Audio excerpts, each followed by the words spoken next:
and welcome back to my YouTube channel. In this video we're going to be talking about the 5 mistakes you are making when trying to learn the piano.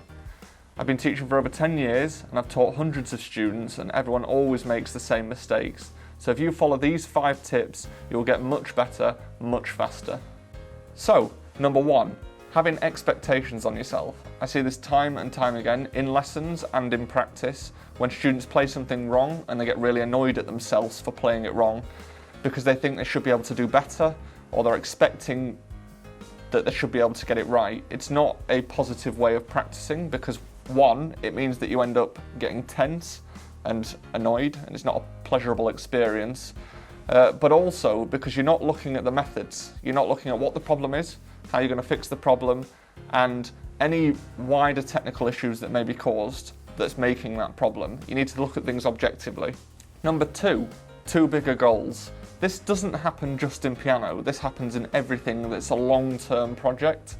But in piano, it's very evident when someone is expecting that they're going to be able to play a really advanced piece or a song that they really want to play when they've had lessons for a week. You've got to commit and put the time in and make it become habit and routine, and then eventually that becomes more of an achievable goal. But your goals initially might be something like just being able to read the right hand or just being able to play some basic chords. Number 3, playing and not practicing. Now I see this all the time when students come to me and they say, I've done loads of practice this week, but I started at the beginning and I went through it and I tried to get as far as I could. That's not practicing. Practicing is targeted with specific problems.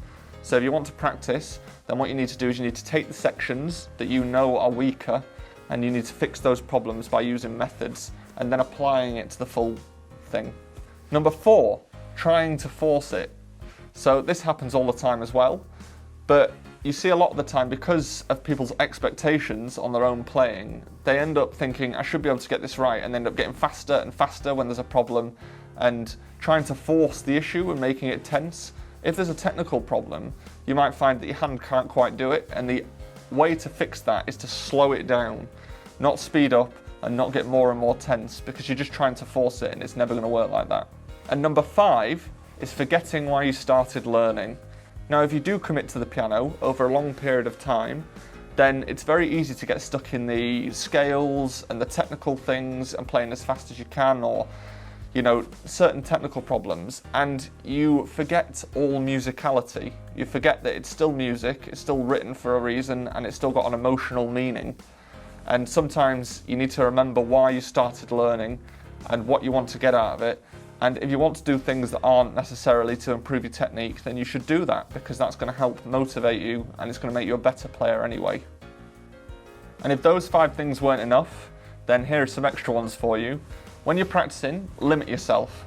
If you think, I'm going to sit down for an hour, I'm going to sit down for half an hour, I'm going to sit down for 10 minutes, whatever it is, if you measure yourself on time, then it's not going to be the most effective way of practicing, because you can spend 10 minutes playing one note, you can spend 10 minutes wasting that 10 minutes. Instead, what you should do is limit it by a section of the piece, or a certain amount of scales, or whatever you're practicing, the song, do a page of the song.